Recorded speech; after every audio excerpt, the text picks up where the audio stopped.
할렐루야. 주일 오후 가운데도 또 하나님의 말씀을 가지고 또 함께 묵상하고 나눌 수 있도록 인도하신 하나님께 감사드립니다. 우리 옆에 있는 우리 지체들 바라보시면서 함께 인사했으면 좋겠습니다. 예배함이 기쁨입니다. 예배함이 기쁨입니다. 네, 오늘도 하나님 앞에 예배하는 우리의 마음에 기쁨이 가득하기를 간절히 소망합니다. 사랑하는 성도 여러분, 오늘 오후에 나눌 하나님의 말씀을 묵상하면서 제가 나름대로 설교의 제목으로 잡은 것이 하나님의 소원을 담은 그릇이라고 말씀 제목을 잡아보았습니다. 우리 또 기도해 주셨던 것처럼 무더운 더위도 이제 지나가고 2024년도 9월 얼마 남지 않았고 이제 2025년을 바라보면서 오늘 이 말씀 앞에서 우리가 직면하게 될 질문은 우리 교회는 어떤 모습이어야 하는가, 그리고 나라는 한 사람의 성도라는 그 교회는 어떻게 살아가야 하는가라는 질문입니다. 결국 이 질문은 하나의 질문으로 모아질 수 있는데요, 바로 교회의 교회됨입니다. 교회의 교회됨. 교회의 교회됨은 교회가 진정으로 교회다운 것이 무엇인지를 말하는 것입니다. 곧 교회의 본질이고 교회의 정체성입니다. 하나님께서 교회에게 부여하신 고유한 가치를 말하는 것이 교회의 교회됨입니다. 하나님께서 세우신 교회, 음부의 권세가 결코 이기지 못하는 그 하나님의 교회의 모습입니다. 교회의 교회됨은 교회의 모든 것들이 다 사라질지라도, 또 모든 것들은 조금 부족할지라도 결코 사라지지 말아야 될 것, 결코 부족해지지 말아야 할 것을 의미합니다. 교회의 건물이 반드시 있어야 할까요? 있으면 너무 좋지만 반드시 있어야 할 필요는 없습니다. 그렇다면은 교회에 화려한 프로그램이 있으면 좋을까요? 네, 좋겠죠. 그렇지만 반드시 있어야 할 것은 아닌 것을 우리가 잘 압니다. 교회의 복지가 다양하면 너무 좋지만 그것은 교회의 본질이 아님을 우리는 직감적으로 압니다. 그렇다면은 오늘 말씀을 나누면서 교회의 교회됨, 교회의 정체성, 교회의 고유된 가치는 무엇일까요? 저희가 교회의 정체성에 대해서 나누기에 앞서서 교회의 정체성을 말하면서 가장 먼저 필수적으로 해야 할 질문, 그 출발점은 무엇이냐면요, 하나님께서 무엇을 원하시는가입니다. 나의 원함, 때로는 공동체의 원함, 또 누군가의 원함, 시대의 요구적인 원함. 교회를 향해서 시대가 요구하는 것이 있습니다. 우리 너무 잘 알죠. 그렇지만 그 어떤 것도 교회의 정체성을 찾는 데 출발점인 질문은 아닙니다. 교회의 정체성을 찾는 데 출발점인 질문은 하나님께서 무엇을 원하시는가? 하나님께서 우리 교회에게 무엇을 원하시는가? 하나님께서 나라는 한 사람에게 무엇을 원하시는가? 교회의 정체성을 찾기 위해서는 하나님의 원함, 그것이 무엇인지에 대해서 우리는 민감하게 반응해야 합니다. 마치 뱃머리를 민감하게 조정하지 않으면 그 큰 배가 방향을 쉽게 잃어버린 것처럼, 그 하나님께서 무엇을 원하시는지에 우리가 민감하게 반응하지 않으면 우리의 교회는, 나라는 교회된 한 사람은 그 방향을 잃어버릴 수밖에 없습니다. 오늘 교회의 교회됨에 대해서 함께 말씀을 나눌 텐데요, 오늘 이 시간에 모든 것을 다 나눌 수는 없지만 이전에도 이후에도 언제나 변함없이 그 진리이신 하나님의 말씀 앞에 우리를 직면했을 때 이 짧은 시간 하나님께서 우리 교회에게 원하시는 것이 무엇일까? 하나님께서 나라는 한 사람이 살아감에 있어서 진짜 본질은 무엇일까를 함께 나누었으면 좋겠습니다. 사랑하는 성도 여러분, 질문을 한 가지 드리기를 원하는데요, 여러분들은 누군가의 소원이 되어보신 적이 있으십니까? 네, 다시 한번 질문을 드리면, 나는 누군가의 소원이 되어본 적이 있는가? 이 소원이란 말은 소망이라는 말로도 바꿀 수 있는데요, 나는 누군가의 소망이 되어본 적이 있는가? 여러분, 이미 되어가고 계신 것 같아요. 내 가정이 있으시고 가족이 있다면 여러분들이 없는 가정을 어떻게 상상할 수 있겠습니까? 여러분들은 가족에 이미 소망이시죠. 이런 것처럼 다시 한번 머릿속으로 대답을 해보시면, 나는 누군가의 소원이 되어본 적이 있을까? 누군가의 소망이 되어본 적이 있을까? 우리 질문을 생각하면서 우리 옆에 있는 사람에게 같이 이렇게 저의 말을 따라했으면 좋겠습니다. 우리 옆에 있는 성도님들을 향해서 따라하시면 됩니다. 제 말을. 제가 성도님의 소원이 될 수 있을까요? 네, 그러기 위해서 오늘 말씀을 같이 살펴보겠습니다. 내가 상상을 해봤어요. 저도 말씀을 준비하면서 나라는 한 사람이 누군가의 소원, 누군가의 소망이 된다라는 것은 얼마나 가슴 벅찬 일인가. 내가 누군가의 원함이 된다라는 것은 얼마나 감격스러운 일인가. 오늘 오전 예배 가운데 우리 김성호 목사님의 원함을 우리는 잘 들을 수 있었습니다. 네, 고기를 대하시는 목사님의 그 열정을 우리는 볼 수 있었습니다. 목사님께서 누군가를 위해서 고기를 구워주시고 그 고기를 뭐 구워준 대가는 아니겠지만 그 목사님이 고기를 구워주신 것이 너무 감사하고 고마워서 목사님은 저에게 소망입니다. 네, 고기를 구워줄 때를 얘기하는 겁니다. 네, 고기를 구워주는 목사님이 저의 원함입니다. 저의 소망입니다라고 표현할 수 있겠죠. 저도 마찬가지인 것 같아요. 내가 누군가의 소망, 내가 누군가의 원함이 되어줄 수 있다면 얼마나 기쁠까. 아마 없는 일도 만들어낼 것 같아요. 저라면 제가 전도사님의 소원입니다. 전도사님의 원함입니다. 전도사님께서 저를 이 어려운 자리 가운데 구출해 주셨습니다. 이 말을 들었을 때 진짜 없는 일도 찾아내서 저 사람이 나의 소원이 됐으면 좋겠다라고 고백할 것 같습니다. 이 말은 어쩌면은 우리는 누군가의 섬김을 받기를 원하는 것처럼 느껴지지만 오히려 내가 누군가의 섬김이 되었을 때 그 기쁨이 더 크다는 것을 우리는 경험적으로 알 수 있습니다. 앞으로 우리가 본문을 보면서도 살펴보겠지만 하나님께서 우리를 향하여 당신의 소원이라고 말씀하십니다. 뭐라고요? 하나님께서 우리 각 사람을 향하여, 교회를 향하여 너는 나의 소원이야 라고 말씀하십니다. 하나님의 소원이 교회입니다. 하나님의 소원이 성도입니다. 하나님의 소원이 우리가 될 수 있다는 것이 얼마나 벅찬 일일까요? 그럴 만한 자격도 없고 그럴 만한 조건도 없고 그럴 만한 가치도 없는 내가 그저 베풀어 주신 그 은혜의 감격만으로도 감사한데 하나님 그분이 나의 소원이라고 말씀하십니다. 마치 고린도후서의 표현처럼 질그릇에 담긴 보배와도 같습니다. 특별히 질그릇이라는 것은 특별히 아름답거나 화려해 보이진 않습니다. 어쩌면 지극히 평범할 수 있고 너무 쉽게 깨질 수 있는 연약한 그릇일 수 있습니다. 그러나 그 질그릇에 담겨있는 보배가 예수 그리스도이십니다. 그렇기 때문에 우리는 소망이 있습니다. 우리는 그렇게 부름을 받은 사람들이고 하나님의 값진 소원을 간직하며 살아가는 자들이라는 것입니다. 우리가 그 사랑을 받은 자라면, 우리가 그 사랑을 입은 자라면 우리는 시시하게 인생을 살아갈 수가 없습니다. 우리보다 이미 앞선 시대 가운데 하나님의 소원으로 부름을 받았던 사도 바울이 빌립보 교회를 향한 메시지가 오늘 이 말씀 앞에 서 있는 우리들에게 하나님께서 동일하게 말씀하십니다. 그 말씀이 어디 있냐면요, 빌립보서 2장 12절에 있습니다. 그 말씀을 우리가 함께 읽어보겠습니다. 그러므로 나의 사랑하는 자들아,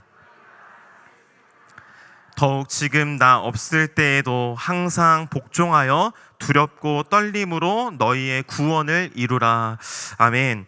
빌립보서 2장 12절은 우리가 너무 잘 알고 있는 유명한 말씀임에 동시에 해석에 어려움이 있는 말씀입니다. 성도님들 이미 너무 잘 아시는 것처럼 두렵고 떨림으로 너희의 구원을 이루라 라는 이 말씀, 두 가지의 질문이 이 해석으로 하여금 모호하게 하는데요.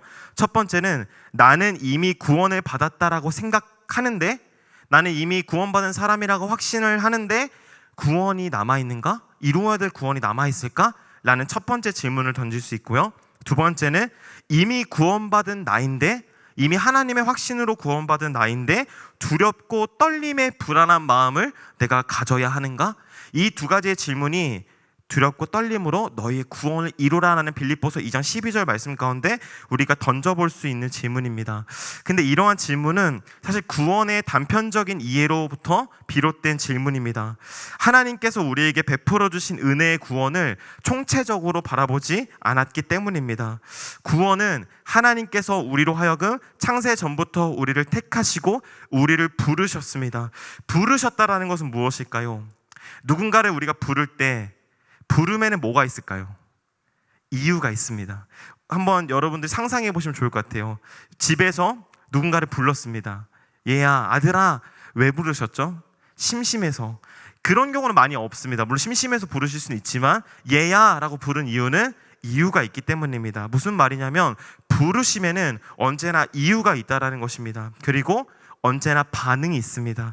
출애굽기 3장에서 모세의 부르심을 우리가 볼 수 있는데요, 하나님이 떨기나무 사이에서 그를 부르십니다. 모세야 모세야. 그리고 모세가 응답합니다. 그가 이르되 내가 여기 있나이다. 그리고 성경이 닫아지는 게 아닙니다. 반드시 부름에는 이유가 있습니다. 하나님께서 모세를 그냥 부르신 것이 아닙니다. 모세야 모세야라는 그 이유에는, 그 부르심에는 사명을 부여하신다는 겁니다. 내가 애굽에 있는 내 백성의 고통을 분명히 보고 그들이 그들의 감독자로 말미암는 부르짖음을 들었고 그 근심을 알았다. 이제 가라. 내가 너를 바로에게 보내어 너에게 내 백성 이스라엘 자손을 애굽에서 인도하여 내게 하리라. 이 모세의 부름의 장면을 보면 하나님께서 가장 먼저 모세를 부르십니다. 이것도 너무 중요한데요, 우리가 하나님을 부른 것이 아닙니다.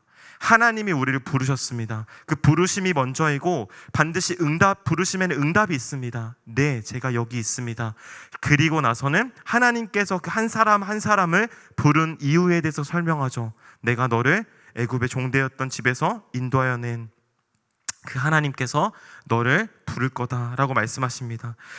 두렵고 떨림으로 구원을 이루어 간다라는 것은 우리를 목적에 따라 부르신 하나님의 구원의 은혜를 받은 자들이 하나님의 소원을 두고 마땅히 사명자의 길을 걸어간다라는 것입니다. 그리고 하나님의 길을 따라간다는 것입니다. 그리스도의 장성한 분량에 이르기까지 부단히 뛰어간다는 것입니다. 내가 하나님의 사랑을 발끝만이라도 담기 위해서 달려가는 것입니다. 그런데 질문입니다. 왜 두려울까요? 왜 떨릴까요? 그 구원을 이루기 위해서 달려가는 그 걸음이 왜 두렵고 떨리는 걸음일까요? 왜 그러냐면요, 우리는 부름을 받았지만 여전히 죄인이기 때문입니다. 여전히 죄된 본성을 가지고 있기 때문입니다.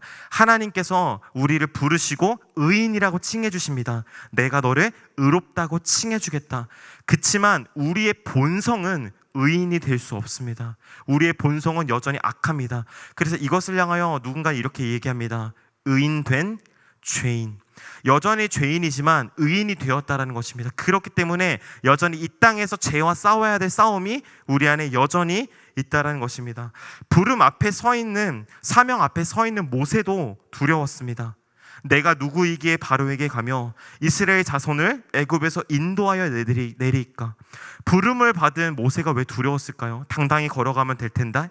부름을 받은 사람들이 왜 두려워할까요? 걸어가면 될 텐데. 죄된 본성과 두려움과 연약함, 그 질그릇의 마음이 여전히 우리 안에 있다라는 것입니다. 모세도 두려웠고 모세도 연약했습니다. 두렵고 떨리지만 겸손함으로, 은혜의 감격함으로 걸어간다라는 것입니다. 어떤 사람이 그런 말을 합니다. 은혜 받은 사람은 두려움이 없어. 은혜 받은 사람은 걱정이 없어. 사랑하는 성도 여러분, 정말 걱정이 없으십니까? 구원받은 사람이 걱정이 없는 것이 아닙니다. 구원받은 사람에게도 여전한 두려움이 있습니다. 왜요? 연약한 존재잖아요. 연약한 존재이고 불안한 존재이기 때문에 두려움이 찾아오지만, 그럼에도 그 두려움을 이겨내서 걸어갈 수 있는 이유가 뭐냐면 우리를 부르신 하나님이 완전하신 분이시기 때문입니다. 우리가 완전해서 두려워하지 않는 것이 아니라 우리는 두렵고 떨리지만 완전하신 하나님 때문에 우리가 담대히 그 걸음을 걸어갈 수 있다라는 것입니다. 그렇다면 교만할 이유가 없습니다. 우리가 구원받았다고 의기양양할 필요가 없습니다. 우리는 겸손한 마음으로 그분을 따를 뿐입니다.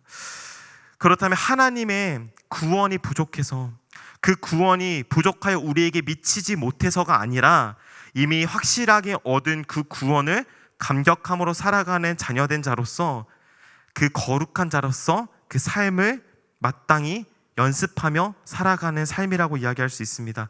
이것을 경건이라고 이야기합니다. 이미 구원받은 자가, 이 앞에가 너무 중요합니다. 이미 구원받은 자가 그럼에도 그리스도의 장성한 분량에 이르기 위하여 부단히 뛰어가는 그 신앙의 삶, 이 삶을 경건이라고 이야기합니다. 경건을 연습하고 훈련해 나가는 것입니다. 그래서 디모데전서 4장 7절에서 바울은 이렇게 이야기합니다. 우리 디모데전서 4장 7절을 함께 읽겠습니다.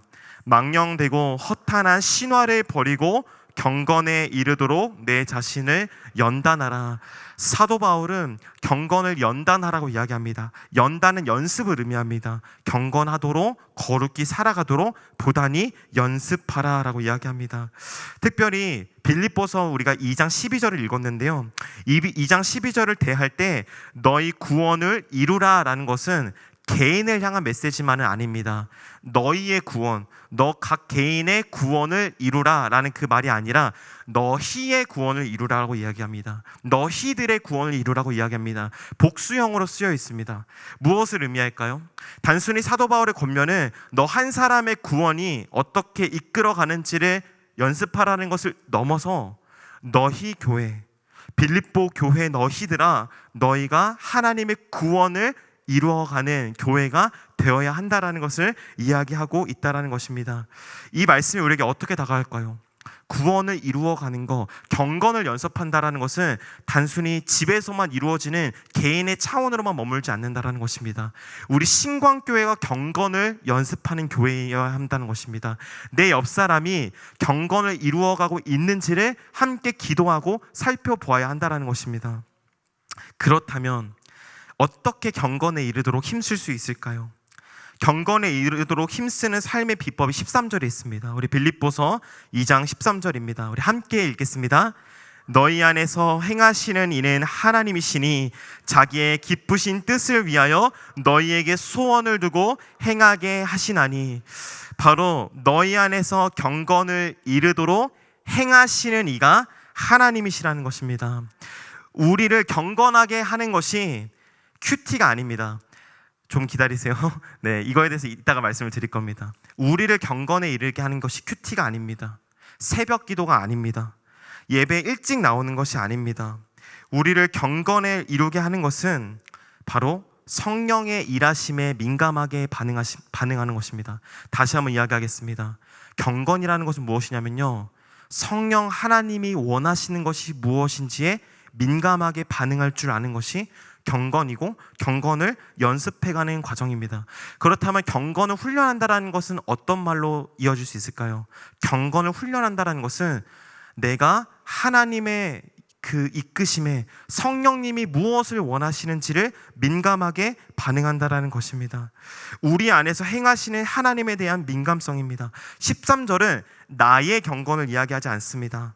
마치 경건이 자기 개발하듯 나의 경건을 뭔가 수준을 높이는 것을 의미하지 않습니다. 참된 경건은 무엇이냐면요, 성령 하나님의 인도하심에 민감하게 반응하는 것입니다. 하나님 나에게 무엇을 말씀하시는가? 하나님 나에게 요구하시는 삶은 무엇인가? 우리 교회를 향한 하나님의 원함은 무엇인가? 그 하나님의 원함에 집중하고 주목하는 것이 바로 경건의 훈련입니다. 교회의 교회됨이 무엇이냐면요, 성도의 성도됨이 무엇이냐면요, 얼마나 성령에 민감하는가, 이것이 교회의 교회됨의 척도입니다.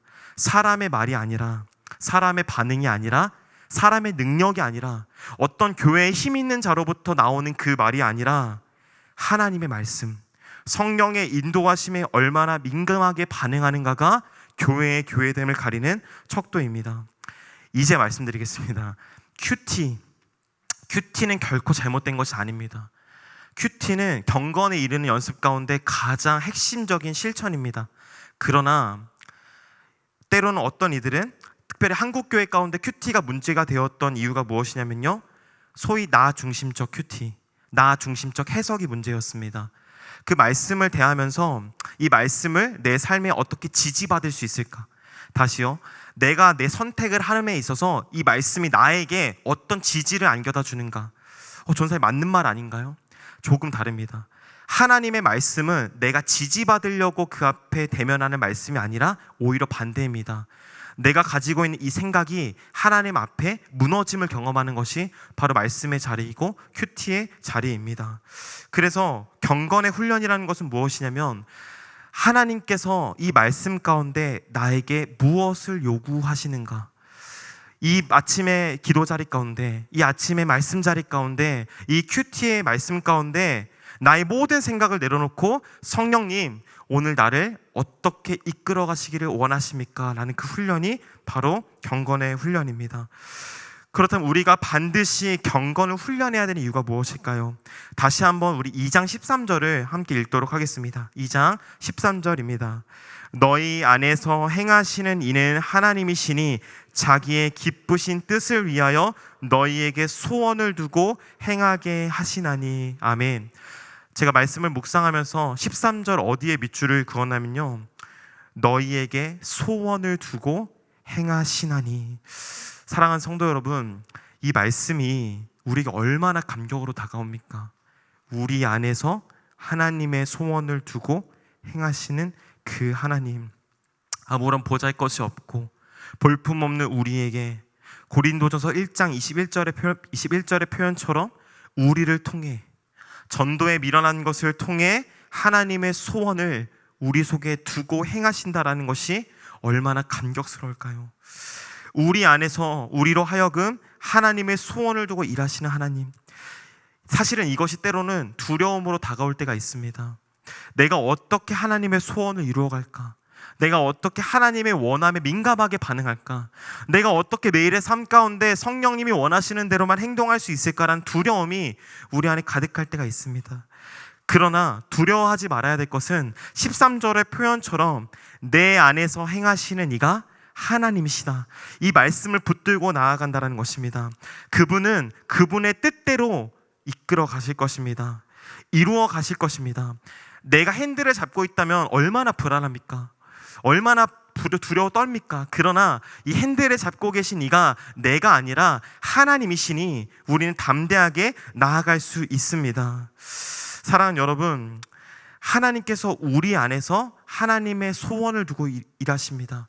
빌립보서 1장 6절의 말씀처럼 너희 안에서 착한 일을 시작하신 이가 그리스도 예수의 날까지 그 하나님께서 이루어 가실 것입니다.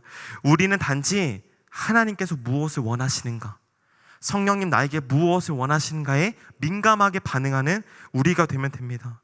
빌립보서 2장 15절입니다. 우리 15절을 함께 읽겠습니다.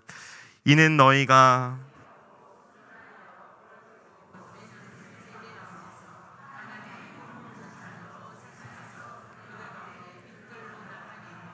아멘. 15절이 말씀하고 있는 바는요, 어그러지고 거스르는 세대 가운데 교회가 보여줘야 되는 모습이 무엇인가에 대한 이야기입니다. 교회됨에 대해서 나누고 있는데요, 세상이 교회에게 요구하는 것이 무엇일까? 우리는 어쩌면 쉽게 판단할 수 있습니다. 세상이 교회에게 요구하는 것은 어쩌면 앞서가는 교회야, 좀 더 문화에 반응하는 교회야. 왜냐하면 과거에는 세상보다 교회가 문화에 앞장섰습니다. 그래서 문화가 오히려 교회에게 배우러 왔습니다. 여러 가지 많은 영역들이 있어서요. 그러나 지금은 역전되었습니다. 역전되었기 때문에, 그렇다면 세상이 교회에게 요구하는 것은 좀 더 발전된 문화일까요? 사랑하는 성도 여러분, 하나님께서 우리에게 원하시는 그 모습과 세상이 우리에게 원하는 그 모습이 다르다고 생각하지 않으셔도 괜찮습니다. 세상이 교회에게 원하는 모습이 무엇인지 아십니까? 바로 진짜 교회됨의 모습이 무엇인가? 세상 그 어디서도 얻을 수 없고 세상 그 어디서도 만족할 수 없는 교회만 줄 수 있는 것이 무엇인가를 세상도 요구하고 있습니다.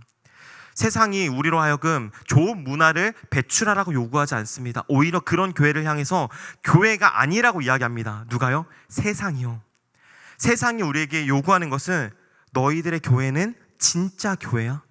정말 복음을 가지고 있고 정말 예수 그리스도 때문에 살아가지 못해서 아파하고 예수 그리스도의 원함 때문에 살아가지 못하는 것 때문에 아파하고 성령님의 그 감동에 따라 살아가지 못하는 내 모습과 내 가정의 모습을 보면서 가슴 아파하는 교회의 모습이냐고 오히려 묻는 것이 그 세상이 교회에게 요구하는 것입니다. 말씀을 정리하겠습니다. 사랑하는 성도 여러분, 하나님의 소원을 담은 그릇이라는 제목으로 말씀을 나누었습니다. 하나님의 소원을 담은 교회, 하나님의 소원을 담은 성도, 부족하고 연약한 우리들을 하나님께서 귀중한 그릇으로 부르셨습니다. 그렇다면 겸손한 마음으로 우리는 그 주님의 부르심에 응하고 그분의 원함에 따라 우리는 부단히 달려가야 할 줄을 믿습니다. 교회의 교회됨, 성도의 성도됨은 특별히 성령에 얼마나 민감하게 내가 반응하고 있는가에 달려 있습니다. 내가 매일을 살아가면서 하나님의 원하시는 마음에 얼마나 내 마음을 두고 있느냐에 달려 있습니다.